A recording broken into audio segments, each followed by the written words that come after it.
everybody, and welcome to the Trials of Osiris map guide for this week's Trials map called Last Exit, which is a brand new map that came with Rise of Iron. Now we're going to start things off by talking about spawn points, initially starting with the alpha spawn. Now the alpha spawn puts you in this overgrown area where there's this train that's got a bunch of growth all over it. I'm going to highly recommend that you make a full push outside to where the cap point is. I will talk more about the cap point very soon, but basically the area that you see me in right now, I'm going to recommend that you make a full push out here. You have a ton of cover, a ton of things to jump around on and hide behind, and with the Crucible's current state being very shotgun heavy, and this map also being very shotgun heavy because of the fact that they have very tight and close hallways, if you make a full push outside, you are going to force your enemies to have to use a primary, which honestly, not many people seem to be very good at these days because they have been just using their shotgun because that's just the way that Crucible is right now.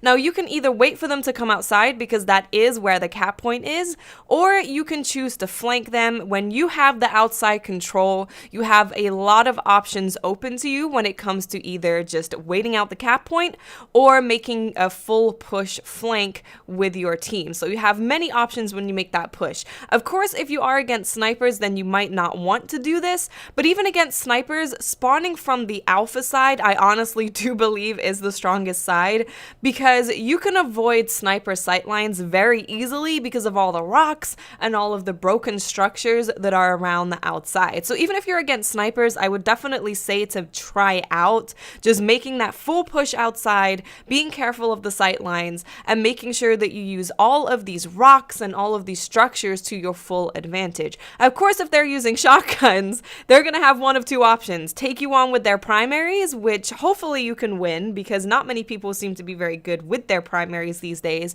or if they are the type of players, which I came into contact with a lot, that they just want to sit inside and wait for you to push them because they have close quarter weapons, then you can just wait out the cap point. So either way, you have full control and you are in an advantageous position.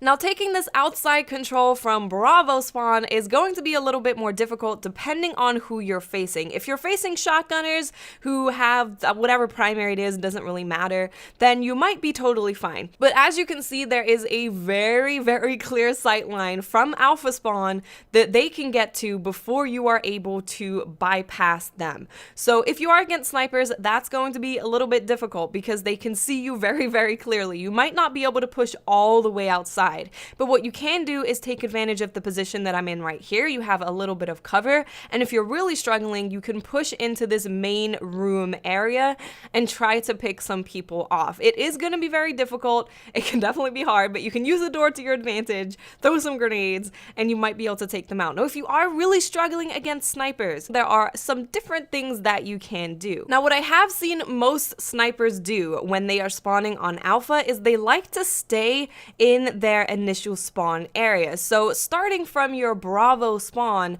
what you can do is instead of going up the stairs is take a right and just run down there. Now, there is a hallway that I'm going to recommend you largely stay away from just because it kind of comes down to RNG grenades. Who has the best grenade? Who hits each other the best with a grenade? Now, when I was on my Night Stalker and I'm running double smoke and double grenade, I'm like, okay, come fight me in this tiny itty bitty hallway because I have two wombo combos. So for me, it's actually okay. But this place is a death trap.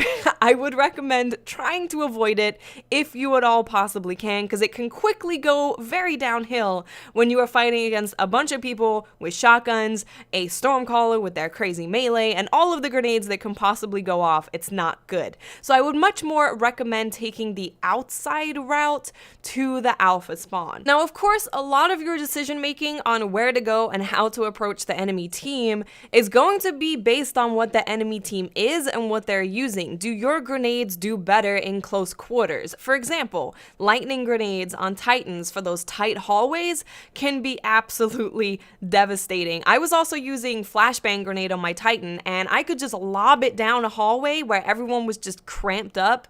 They would all either die or take so much damage and be so incredibly blind that they couldn't do anything. Trip mine grenades are also really good. Incendiary grenades. You basically just have to think, are my grenades better better than the enemy team's grenades? Can I risk going into this really tight place and everything potentially going wrong? So you're just gonna have to approach things differently depending on who you're playing. Just like if you see someone having a full team of snipers, or maybe they have 2 snipers, you're going to have to be very careful of making that outside push from Bravo going to the outside, because it can be very dangerous.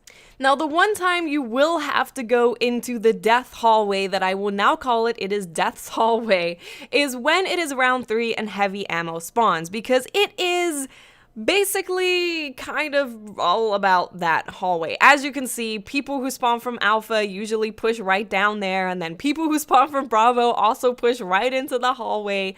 Now, of course, people are going to play differently depending on what they do, but this hallway is just the absolute death, and this is where you're going to have to go for a heavy round. Now, you can make your way all the way around, but you might risk giving up the heavy and giving up a good position, but I would just recommend, again, taking control of outside. If you take control of outside, you take control of that inner room, and you will win heavy round. This map is all about taking control of outside, just so you can get those primary fights, stay away from the grenades, stay away from shotguns, you control the cap point, which I'm going to talk about now, and you kind of control heavy too. So this is where the cap point is, which is why I keep saying outside is such a heavy thing to take control of, because if you take control of outside, you're away from all of the madness and craziness that happens inside, and the enemy team is going to have to come out to you if they want to win the game, because that's where the cap point is. If they give it up, they lose the game. So definitely try and focus on how can me and my team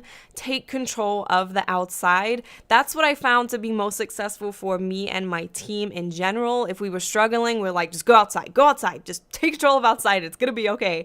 And most of the time, it was totally okay when we managed to take control of outside. Now, just to go into weapon choice really quickly, if you are a really good shotgunner, you don't need my advice. You're pretty much good. If you can shotgun real nice and you can use your primary real nice, you will be totally fine. Now me, I've been largely sniping for a while now. I used to be pretty good at shotgunning, but now I don't think I am as good, and in general I feel more comfortable sniping. So I started out sniping. It's totally fine. If you play the map correctly, you can snipe, but what I found the most success with was sidearms and fusion rifles, specifically Plan C. Plan C did amazing by me.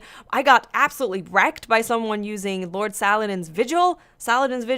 That fusion rifle is amazing. It's from Archon's Forge. If you can get a good roll on that, that is super good too. Just because a lot of people like to go into those tight hallways, and a lot of people are using shotguns. So if you are using a fusion rifle, you have that extra bit of range against them. So when they're rushing at you, just chasing you right down there, right down the hallway, you can just whoop, and they're dead. So I highly recommend fusion rifles. Honestly, I'm not kidding. I really do recommend fusion rifles.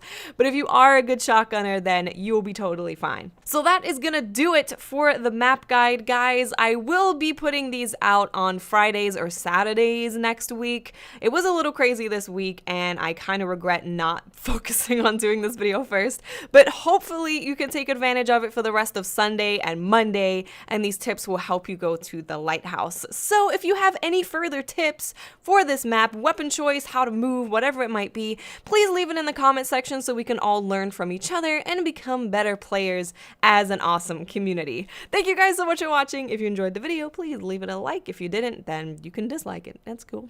Thank you so much for watching, guys. Bye.